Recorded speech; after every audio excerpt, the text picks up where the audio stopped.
going to talk about what's unbelievably and hidden in a bunker inside of Ukraine they don't want you to know about. Some disturbing reports have emerged from Ukraine over the past few weeks of women being kept in underground bunkers by companies that are making billions of dollars off of the baby farming industry. Yes, baby farming in Ukraine is a booming industry, rakes in billions of dollars, actually.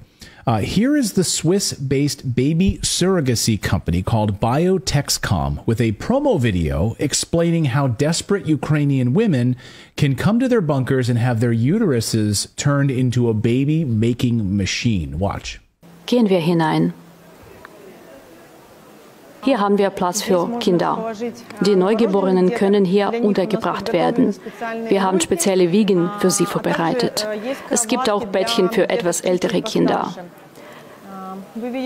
Sie sehen, dass sich Kinder hier wohlfühlen können. Es gibt alles, was man braucht. Windeln, Wiegen, Decken, Kleidung, Lebensmittel. Alles, was man braucht, ist vorhanden. But if she's talking in a hypothetical about a bomb shelter, why are there babies there now? Well, it's not a hypothetical. This is where they are going to have a baby-making factory. The rent-a-womb business is actually booming and is expected to double next year. And the best place to do this right now is in Ukraine, where desperate women are being exploited. The Gray Zone, according to Jeremy Lafredo reporting for the Gray Zone today, quote, surrogates have to be from poorer places than their clients, explained the medical director of Kyiv's largest baby factory. Of course, that makes sense. Here's a direct quote from the Gray Zone's reporting on this. Penchoda of the Swiss-based Biotexcom says the business model that enabled him to build one of the most profitable surrogacy companies in the world is simple exploitation. Quote, we are looking for women in the former Soviet republics because logically the women have to be from poorer places than our clients. Yes, rich people can rent out the wombs. It's no surprise, then, that Biotexcom's quest for rentable wombs has led it to the seemingly endless pool of desperate young women in war-torn Ukraine. 8 years of conflict, combined with the subsequent proxy war between NATO and Russia, has plunged Ukraine into economic disaster. As Ukrainians sank into poverty, their country swiftly emerged as the international capital of the surrogacy industry. Today, Ukraine controls at least a quarter of the global market, despite being home to fewer than 1% of the world's population. Alongside the industry's rise, a seedy medical underworld filled with patient abuse and corruption took hold of the country. But it is worth pointing out that even before the war, the United Nations and other human rights organizations were setting off alarm bells about Ukraine's child trafficking and organ harvesting. So this is 2015 from the Huffington Post. Not exactly a right-wing publication, dropped this bombshell report, saying Ukraine's orphanages feeder for child trafficking, reads the headline. Ukraine's orphanages are feeder for child trafficking.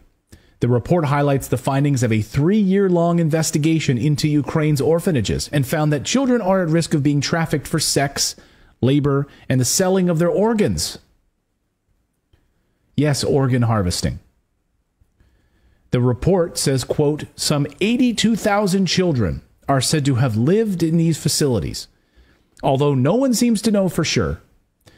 Some Ukrainian activists put the number closer to 200,000 children, according to the report.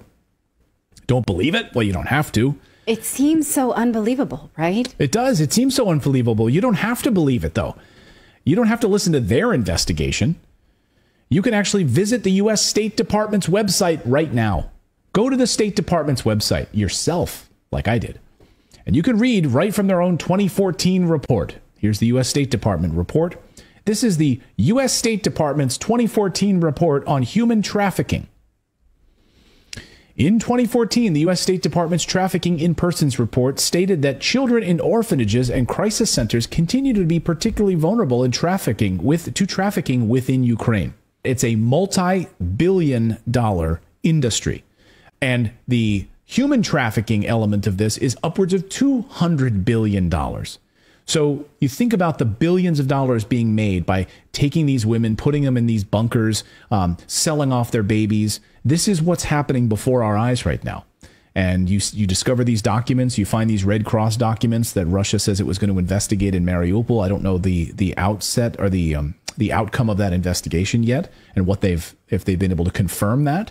But it's all very, very troubling. And please sound the alarm on this. Like, we can't be the only show covering this. Please, please, please share this information out there with other people. But why do people put their head in their sand with this stuff? I just had another interview earlier today about this. And I have to say, it's like we can cover certain things, right? We can cover like big stories, but when it gets down to stuff as unbelievable as this, and we have the data, the U.S. State Department has the data, the United Nations has the data.